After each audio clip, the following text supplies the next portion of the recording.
यजीदियों ने, कूफियों ने हज़रत इमाम हुसैन रज़ी अल्लाह ताला अन्हु की बारगाह में सैकड़ों खतूत लिख कर के बुलाया। जब हज़रत इमाम हुसैन ने अपने नाइब हज़रत इमाम मुस्लिम बिन अकील को कूफा भेजा तो उन बदअहदों ने बदअहदी की, वादा खिलाफ़ी की और हज़रत इमाम मुस्लिम बिन अकील को भी शहीद कर दिया और उनके दोनों बच्चे हज़रत मोहम्मद और हज़रत इब्राहीम को भी शहीद कर दिया। जालिम हारिस जब इमाम मुस्लिम बिन अकील के दोनों बच्चों को बालों को पकड़ करके घिसेट करके नहर फुरात के करीब ले गया तो छोटे भाई कहते कि पहले मुझे कत्ल करो, मैं अपने आँखों से बड़े भाई को कत्ल होना देख नहीं सकता। बड़े कहता कि मुझे कत्ल करो। अभी दोनों में बात हो ही रही थी कि दोनों बच्चे, दोनों भाई सजदे में गिर जाते हैं। हारिस कहता है क्या तुम्हें ये सजदा बचा लेगा? दोनों बच्चों ने जवाब दिया तुम्हें इस सजदे की अहमियत मालूम नहीं है, तुझे सजदे की अहमियत मालूम नहीं है, इसका मकाम तुझे पता नहीं है। जैसे दोनों शहजादे सजदे में गए, हारिस जालिम ने तलवार उठाई और दोनों बच्चों के गर्दन पे मारा, शहीद कर दिया। इन्ना लिल्लाहि व इन्ना इलैहि राजिऊन। हजरात, जब हज़रत इमाम मुस्लिम बिन अकील के दोनों साहबजादों को शहीद कर दिया गया तो हारिस दोनों सरों को लेकर के इब्ने ज़याद के पास पहुंचा और दोनों धड़ को, दोनों जिस्मों को नहरे फुरात में डाल दिया। जब नहरे फुरात में डाला तो दोनों जिस्म आपस में, यानी एक भाई दूसरे भाई से जाकर मिल गया और ये जालिम दोनों सरों को लेकर इब्ने हारिस लेकर के इब्ने ज़याद के पास पहुंचा। इब्ने ज़याद जब दोनों सरों को देखा, खिलता हुआ गुलाब की तरह कत्ल होने के बाद, शहीद होने के बाद भी चेहरे पे ज़रा सा भी रंगत ख़त्म नहीं हुई थी। आज भी वो हुसैनी चमन का गुलाब लहलहाया हुआ नज़र आ रहा था। जब उन्होंने चेहरे शहजादा इमाम मुस्लिम बिन अकील को देखा तो इब्ने ज़याद घबरा गया और हारिस ने कहा कि इब्ने ज़याद अब मुझे मालो दौलत दो, इनामो इकराम दो। इतना सुनना था कि इब्ने ज़याद कहता है कि मैं तुझे अभी इनाम देता हूँ, मैं तुझे इनामो इकराम से नवाजता हूँ। यजीदियों को बुलाया और बुलाने के बाद कहा मैंने तुम लोगों में ऐलान किया था कि मुस्लिम बिन अकील के दोनों बच्चों को, दोनों शहजादों को पकड़ करके मेरे पास लेकर आओ और मैं इसे यजीद की बारगाह में लेकर जाऊंगा।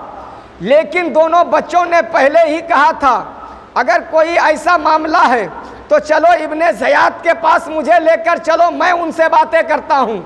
लेकिन जालिम ने कहा था अगर मैं तुझे इब्ने ज़याद के पास लेकर गया तो मैं उसे इतना इनामो इकराम नहीं पूछे पाएगा जितना तुझे कत्ल करके तेरे सर को लेकर जाऊंगा। जालिम को पता नहीं था कि किसे वो कत्ल करने जा रहा था। अहले बैते अतहार के दो नौनहाल शहजादों को कत्ल किया, शहीद किया। जब सरों को लेकर गया तो इब्ने ज़याद ने कहा कि कौन है जो इसे उसी जगह पे कत्ल करे जहां पे दोनों बच्चों को शहीद किया गया है। उनमें से एक जालिम ने तैयार हो गया कि मैं इसे कत्ल करूंगा। हारिस को पकड़ कर लाया, नहरे फुरात के करीब लाया, उसे भी वहां जालिमाना अंदाज में कत्ल कर दिया। जब उसके जिस्म को नहरे फुरात में डाला तो नहरे फुरात भी कबूल नहीं किया, ऐसा उबाल मारा कि उसे जमीन पानी से बाहर फेंक दिया। अहले बैत का कातिल का हश्र दुनिया में देखें, गुस्ताखे अहले बैत का हश्र दुनिया में देखें। नहरे फुरात ने ऐसा उबाल मारा कि उसके जिस्म को जमीन पे फेंक दिया। जब उसके जमीन में दफन किया गया, उसके जिस्म को जमीन ने भी उसे कबूल ना किया, उसे बाहर फेंक दिया। फिर लकड़ी जमा की गई और उस लकड़ी में आग लगा दी गई और उसके जिस्म को खोर खोर करके उस आग में उसे जलाया गया। ये अहले बैत के कातिल का सज़ा है, अहले बैत के शहजादों के कातिल का सज़ा है। जब दो नन्हे नन्हे हज़रत मोहम्मद और हज़रत इब्राहीम के कातिल का ये आलम है तो कातिल इमाम हुसैन का हशर क्या होगा। दरूद पाक पढ़िए, अल्लाहुम्मा सल्ली अला सैयदना शफीअना हबीबना मौलाना मुहम्मदिन बारिक वसल्लिम सल्लु अलैहि सलातन व सलामन दाइमन अलैका या रसूलल्लाह सल्लल्लाहु ताला अलैहि वसल्लम। जिस दिन हज़रत इमाम मुस्लिम बिन अकील की शहादत हुई उसी दिन मक्का से इमाम हुसैन का काफिला कूफा की तरफ रवाना हो गए। रवाना हुए हजरत इमाम हुसैन चंद लोगों के काफिले को लेकर के, औरत बच्चे सब साथ में है। वो काफिला कूफा की तरफ रवाना हुआ। तमाम सहाबा कराम से मशवरा किया, तमाम ने सब मशवरा दिया, लेकिन इमाम हुसैन ने कहा कि बस मुझे जाना है। काफिला तैयार किया, काफिला मक्का से रवाना हुआ कूफा की तरफ। जब मकाम शुकूक पे पहुंचते हैं तो कूफा से एक शख्स आ रहा था, कासिद आ रहा था। उन्होंने खबर दी कि हजरत इमाम मुस्लिम बिन अकील की शहादत हो गई। उन बदअहदों ने, कूफा वालों ने हजरत इमाम मुस्लिम बिन अकील को शहीद कर दिया। इतना सुनना था कि हजरत इमाम हुसैन रदी अल्लाह ताला अन्हु के आंखों में आंसू आ गए। काफिला वहीं पे रोका गया। उसी काफिले में हजरत इमाम मुस्लिम बिन अकील के एक 18 साल की बच्ची थी। हजरत इमाम हुसैन बार बार उसके चेहरे की तरफ देख रहे हैं, बार बार उस बच्ची की चेहरे की तरफ देख रहे हैं। बच्ची के करीब इमाम हुसैन जाते हैं, बच्ची के सर पर शफकत का हाथ फेरते हैं।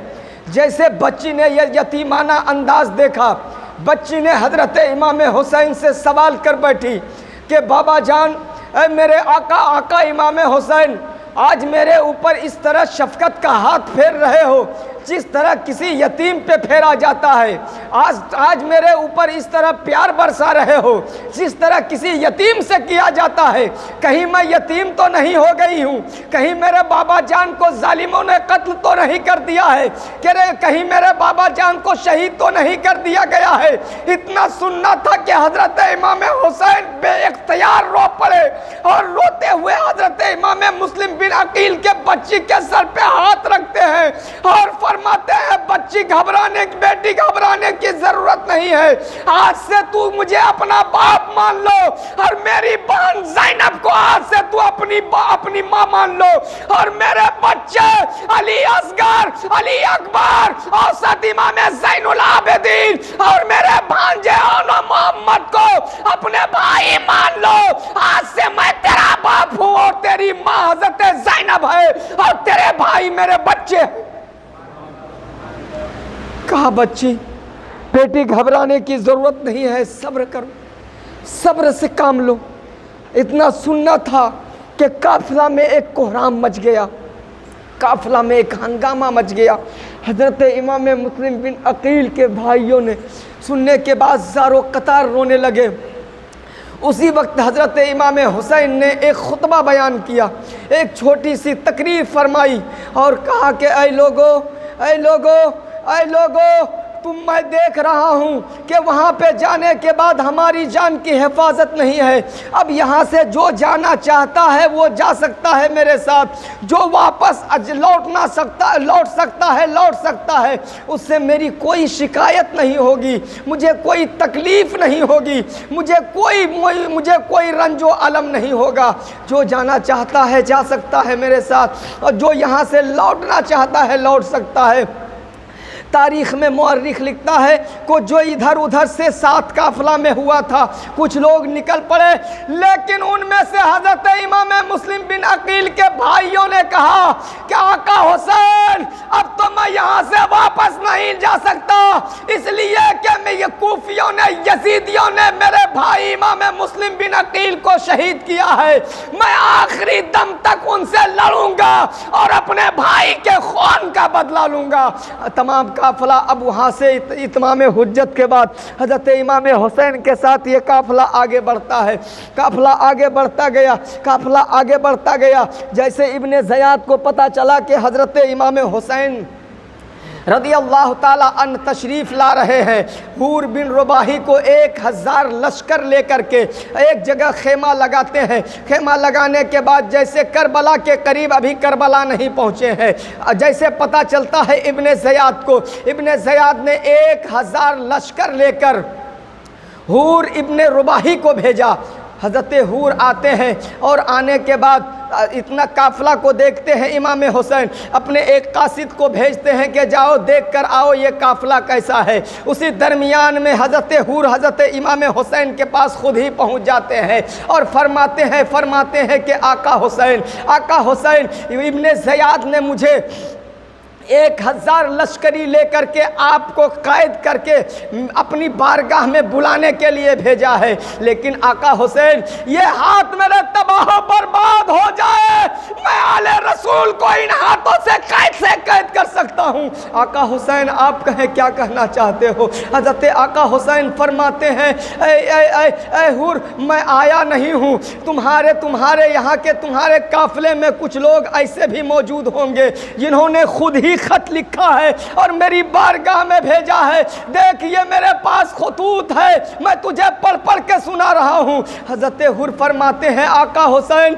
मुझे इन खतूत के बारे में ज़रा भी मालूम नहीं था, मुझे ज़रा भी पता नहीं था, मुझे ज़रा भी जानकारी नहीं थी। उन तमाम काफ़िलों में से जो इब्ने ज़ियाद ने भेजा था, बहुत सारे ऐसे थे जिन्होंने ख़त लिखा था, जिन्हें ख़तों के बारे में मालूम था। वो अपने सरों को इमाम हुसैन के सामने झुका लिया, कोई जवाब ना दे सका। यहाँ पे हिकमत से काम लिया जाए। आका हुसैन मैं रात तक आपके साथ रहता हूँ, जब रात के अंधेरी में मेरा तमाम काफ़िला यजीदी काफ़िला सो जाएगा, सो जाने के बाद आप मस्तूरात का बहाना करके काफ़िला लेकर के निकल जाइएगा।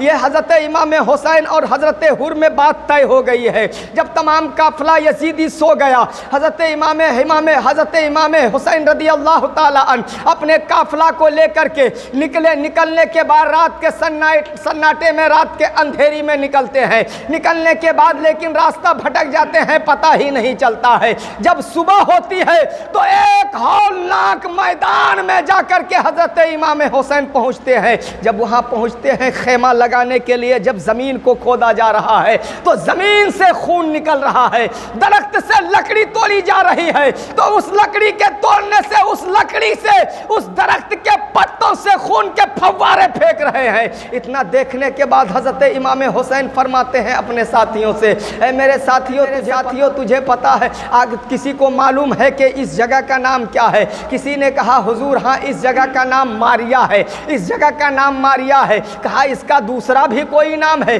कहा हाँ। दूसरे ने कहा हुजूर इस जगह को करबला कहते हैं। इतना सुनना था कि इमाम हुसैन फरमाते हैं कि अब काफिला आगे नहीं जाएगा, इसलिए कि अब जो मंजिल हमारी थी मैदान करबला था, वो करबला आ गया है। इमाम हुसैन ने नहरे फुरात के करीब अपने खेमा को लगाया। खेमा लगाने के बाद हज़रत इमाम हुसैन रदी अल्लाह ताला अन्हु जब करबला के मैदान में पहुँचे, जब खेमा लगाए, वो मुहर्रमुल हराम की दूसरी तारीख थी। 2 मुहर्रमुल हराम को सरकार इमाम हुसैन मैदान करबला में पहुँचे। हज़रत इमाम हुसैन जब करबला के मैदान में पहुँचे, खेमा लगाया, दिन गुजरता गया, लोग आते गए, हज़रत इमाम हुसैन से मिलते गए, लेकिन इब्ने ज़ियाद ने उसी दरमियान में खेबा जब लगाने के बाद वो 7वीं तारीख थी, मुहर्रमुल हराम की 7वीं तारीख थी। इब्ने ज़ियाद ने एक ख़त हज़रत इमाम हुसैन की बारगाह में भेजा और उसमें ये लिखा हुआ था, या तो आप यजीद का बैत कबूल कर ले या लड़ने के लिए तैयार हो जाएं। ये आखिरी ख़त इब्ने ज़ियाद ने भेजा। या तो ख़त इब्ने साद के हाथ से भेजा, इब्ने साद को इब्ने ज़ियाद ने बुलाया और कहा मुल्के रै का तुझे बादशाहत सल्तनत चाहिए, बहुत दिनों से तू ख्वाहिश रखता था, आज तुझे सल्तनत का हाकिम बनने का वक्त आ गया है। जाओ इमाम हुसैन की बारगाह में जाओ और जाकर के उनसे कहो कि या तो इमाम हुसैन यजीद का बैत कबूल कर ले या लड़ने के लिए तैयार हो जाए। इब्ने साद हज़रत इमाम हुसैन की बारगाह में पहुँचे। जब उन्होंने ख़त दिया, इमाम हुसैन ने पढ़ा और ख़त को फेंक दिया और कहा मुझे इसके पास कोई जवाब नहीं है।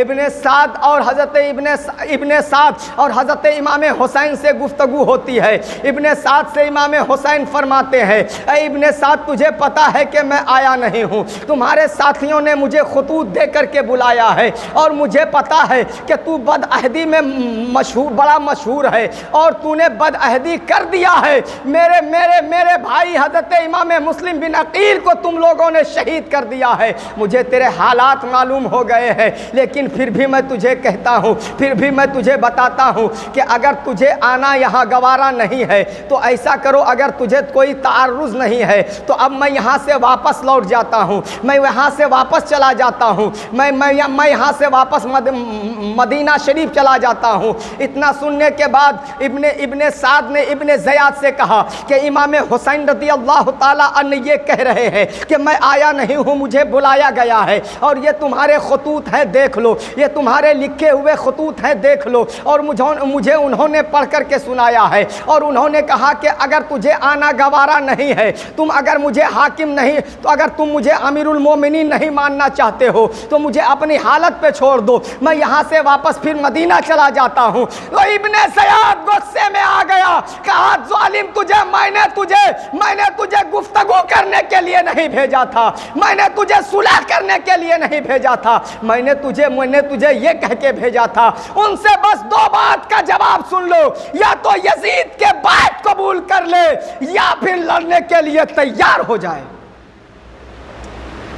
लड़ने के लिए तैयार हो जाए। मुहर्रमुल हराम की 7वीं तारीख नहरे फुरात के करीब है। इब्ने ज़याद ने 22,000 यजीदियों से नहरे फुरात को घेराव लगा दिया कि अब खेमाए हुसैन में एक बूंद भी पानी ना जाए। और कहा गया कि आप यहाँ से खेमा नहरे फुरात के करीब जो खेमा लगा हुआ था आप यहाँ से उखाड़ करके कहीं दूसरी जगह लगा लें। तो हज़रत अब्बास अलम बरदार ने कहा कि ऐसा नहीं हो सकता, ऐसा नहीं हो सकता। उनके तेवर को देखकर यजीदी में ज़लज़ला बर्पा हो गया। लेकिन मेरे आका इमाम हुसैन फरमाते हैं, मेरे भाई अब्बास अलम बरदार, हम बहरे करम है, ये कतरे नाचीज़ मेरे सामने क्या है। आपने जुमला समझा नहीं है अहले बैत के शान में कि हम अहले बहरे करम है, ये जर्रे नाचीज़ कतरा कि हमारे सामने औकात क्या है। तो हज़रत इमाम हुसैन ने खेमा को इजाज़त दिया कि खेमा को यहाँ से उखाड़ करके कहीं और लगा लेंगे, अगर दूसरी जगह ही लगा लेंगे तो क्या फ़र्क पड़ेगा, क्या फ़र्क पड़ेगा। हज़रत इमाम हुसैन ने खेमा वहाँ से उखाड़ने की इजाज़त दे दी। अहले बैत ने वहाँ से खेमा को हटाया, नहरे फुरात से कुछ दूरी पे जा कर के खेमा अहले बैत लगाया गया। जब खेमा अहले बैत लगाया गया, मुहर्रमुल हराम की 7वीं तारीख से अहले बैत पे पानी के एक एक कतरात को बंद कर दिया गया। जब 8वीं मुहर्रमुल हराम को अहले बैत के बच्चों ने भूख और प्यास की शिद्दत से तड़पने लगा, फिर प्यास की शिद्दत तड़पाने लगी, बच्चों में अल अतश की आवाज़ें आने लगी, तो मुअर्रिख तारीख़ में लिखते हैं कि 8वीं मुहर्रम को इमाम हुसैन ने एक कुआं खेमा के करीब खुदवाया, कुआं खुदवाया, उससे पानी निकला, कुछ लोग पिए और कुछ लोग पिए ही थे कि अपने आप वो कुआं गायब हो गया। ये सब्रे इमाम हुसैन है, सब्रे इमाम हुसैन है। कुआं खुद ब खुद गायब हो गया। हजरत इमाम हुसैन रज़ी अल्लाह ताला अन्हु ने फिर कोशिश भी नहीं की। अब खानदान अहले बैत के खेमा में एक कतरात भी पानी के नहीं है। बच्चे प्यास की शिद्दत से अल आतश की आवाजें बुलंद कर रहे हैं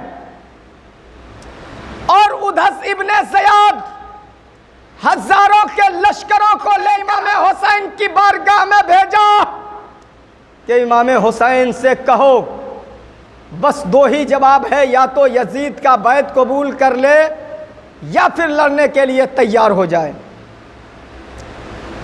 8वीं मुहर्रम को हजरत इमाम हुसैन रज़ी अल्लाह ताला अन्हु 8वीं मुहर्रम की शाम को बुरैर तुग़यानी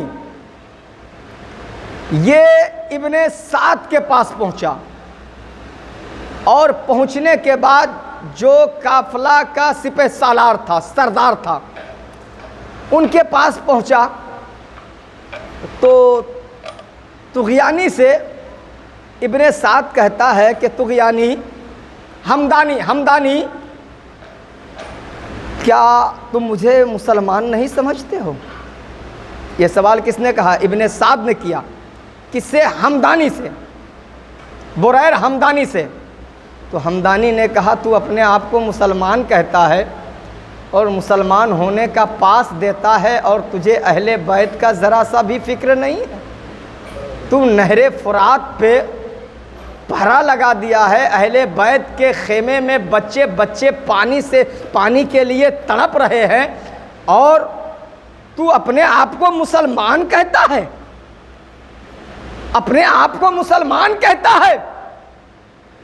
ये गुफ्तगू शाम से लेकर पूरी रात से लेकर दोपहर तक, 9 तारीख की दोपहर तक बाद नमाज़े ज़ोहर तक हमदानी और इब्ने साद से होती रही। लेकिन आखिरी मरहले पर इब्ने साद ने कहा कि मुझे मुल्के रय की सल्तनत की लालच मेरे दिल से नहीं निकल रहा है। जिसके दिल में दुनिया की दौलत की लालच बैठ जाए, अपना अड्डा जमा ले, फिर उसे कुछ नहीं दिखाई पड़ता है। उनकी आंखों में सिर्फ और सिर्फ दुनिया की दौलत की पट्टी बंधी हुई थी। इतना सुनने के बाद समदानी ने कहा कि तुझे दुनिया की दौलत का हवस है लेकिन अहले बैत की ज़रा भी फिक्र नहीं है। अरे दुनिया की दौलत से बेहतर है अहले बैत की मोहब्बत। अगर तुम कामयाबी चाहते हो, अगर तू जन्नत चाहता है तो अहले बैत की मोहब्बत को कबूल कर ले और अहले बैत के लिए पानी के दरवाजे खोल दे। ये तो हमदानी की मोहब्बत थी, हमदानी की अकीदत थी। लेकिन पता नहीं था लबे हुसैन पानी को नहीं तरसा, बल्कि खुद नहरे फुरात का पानी लबे हुसैन को तरस रहा था। हुसैन को नहरे फुरात का पानी तरस रहा था कि काश मुझे इमाम हुसैन के लब से लग जाने को मिल जाता तो हमारी सादतमंदी हो जाती। हजरत तारीख़ करबला में पूरे तारीख़ करबला को आप खंगाल लें, पढ़ लें, लेकिन उसमें एक ऐसा सवाल आता है जो दिल दहला देता है। करबला के मैदान में जितने थे सब ज़मीन पे बैठ रहे हैं, ज़मीन पे लेट रहे हैं, लेकिन करबला की तारीख़ में एक बच्चा है जो ज़मीन पे ना लेटाया गया है, ना उसे सुलाया गया है, ना उसे लेटाया गया है, ना सुलाया गया। और उस बच्चे को दुनिया हजरत अली असगर के नाम से जानती है। तारीख़ करबला में आप पूरी तारीख को पढ़ करके खंगाल ले, कहीं भी ये नहीं होगा कि इमाम हजरत अली असगर को जमीन पे सुलाया गया था। अगर अली असगर को ज़मीन पे सुला देते, कहीं ऐसा ना हो जैसे हज़रत हाजरा रदी अल्लाह ताला अन्हा ने हज़रत इस्माइल को ज़मीन पे लिटाया, एड़ी को ज़मीन से रगड़ दिया तो आबे ज़मज़म का चश्मा निकल पड़ा। अगर अली असगर को करबला में लिटा देते, तो अगर अली असगर ने एड़ी रगड़ देता तो पानियों का सैलाब का फव्वारा निकल पड़ता। ये है मकाम अहले बैत। हज़रत इमाम अली असगर को चारों तरफ से खंभा गाड़ करके चादर बांध करके हज़रत अली असगर को चादर में ही रखते थे, ऊपर ज़मीन पे नहीं लिटाया। हज़रत इमाम हुसैन से अब ये बात चल रही थी 9वीं तारीख मुहर्रमुल हराम की 9वीं तारीख। तो इब्ने साद ने कहा कि बस मुझे यही कह के भेजा गया है, या तो इमाम हुसैन बैत को कबूल कर ले या फिर लड़ने के लिए तैयार हो जाए। तो हज़रत इमाम हुसैन ने 9वीं तारीख को फिर एक खुतबा दिया उन यजीदियों के सामने। कहा कि ऐ कूफा वालों सुनो, तुम भी नबी का कलमा पढ़ते हो और तुम मुझे अच्छी तरह से जानते हो कि मैं कौन हूँ। मैं उसी नबी का नवासा हूँ जिसका तू कलमा पढ़ता है। मैं उस माँ का बेटा हूँ जिसे दुनिया खातूने जन्नत कहती है। मैं उस नबी का नवासा हूँ जिसे दुनिया मोहम्मदुर रसूलुल्लाह कहती है। मैं उस अली का शहजादा हूँ जिन्होंने अपनी उंगलियों पे बाबे खैबर को नचा डाला था। मैं उसी अली का शहजादा हूँ। ऐ लोगों, मेरे नसब से वाकिफ़ हूँ। आज भी दुनिया की धरती पर मेरे जैसा किसी का नसब नहीं है। अगर किसी का नसब है तो मेरे सामने पेश करके दिखाओ। अगर किसी का नाना मोहम्मदुर रसूलुल्लाह है तो मुझे ला के दिखाओ। अगर किसी की माँ खातूने जन्नत है तो ला के दिखाओ। अगर किसी का बाप मौला अली है तो बता दो। अगर किसी का बाबा मौला अली है तो ला करके दिखा दो। ऐ कुफा वालों, तुम मुझे अच्छी तरह जान रहे हो, फिर भी तुम क्यों मेरे खून के प्यासे हो? अगर तू जन्नत चाहते हो, अब भी मैं तुझसे कहता हूँ कि अगर तुझे नहीं आना गवारा है तो मुझे अब भी वापस जाने का इजाज़त दे दो। मैं लड़ाई नहीं करना चाहता हूँ। इतना सुनने के बाद यजीदियों ने कहा कि ऐ हुसैन, अब तू ना जा सकता है ना और कुछ कर सकता है। बस तेरे साथ दो ही रास्ते हैं, या